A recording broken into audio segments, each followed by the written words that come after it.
I'm Gonzales, and I work primarily as a fine artist. I do a variety of different work: painting, drawing, sculpting.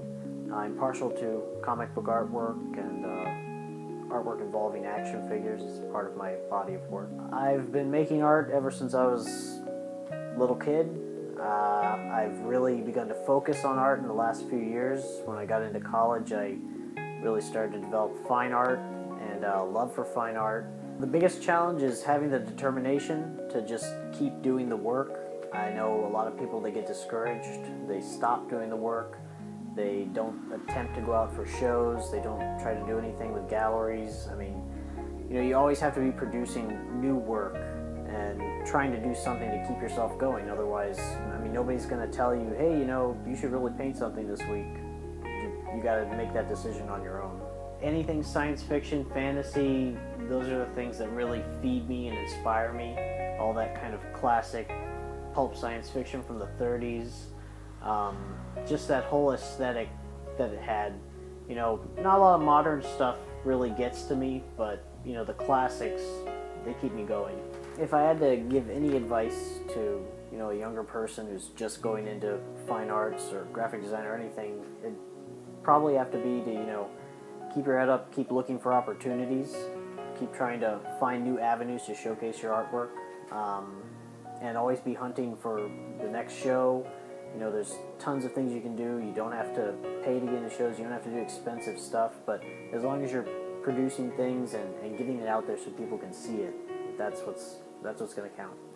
I've loved Star Wars ever since I was a little kid. I grew up with Star Wars. It's probably my favorite thing in the entire universe.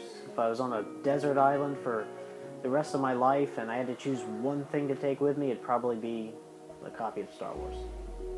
Even though you can't watch it? Even though I can't watch it. There's always different avenues. If someone rejects a piece of artwork from you, you just have to suck it up and say, hey, listen, maybe there's another show I can get this into. Maybe there's something I can fix about it. Maybe somebody has some kind of criticism. Having been in the academic art world, you'll go through critiques and you'll have people tear your stuff apart, and you kind of have to develop a thick skin to get through it. Dream job would be a comic book illustrator. That's like the tops. Yeah, you can't always do the things that you want to do. At some point you have to pay the bills. I work a day job. I work at a gallery. I have to work retail. I suck it up. I go in 5 days a week. I put on a nice shirt and a pair of pants, and I go in there and try to get people to buy stuff. But when I get out of there, I come home, I pull out the pencils, I pull out the ink, I start working, and I try to get as much work as I can done. And that's what counts there at the end of the day, is that you come through all that and you can still express yourself. You can find ways to put yourself out there. You have to have a tight community.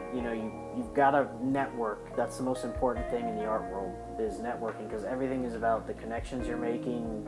That's how people are going to find you. I don't know. I had thought about doing teaching. I had done a few years when I was in college, and I was doing my education classes, and I was thinking maybe I'll do art education. That might be something viable, but after a while I got really dissatisfied with it. I decided, if I'm going to do it, I'm going to go all the way, I'm going to go all in, and I'm going to do artwork.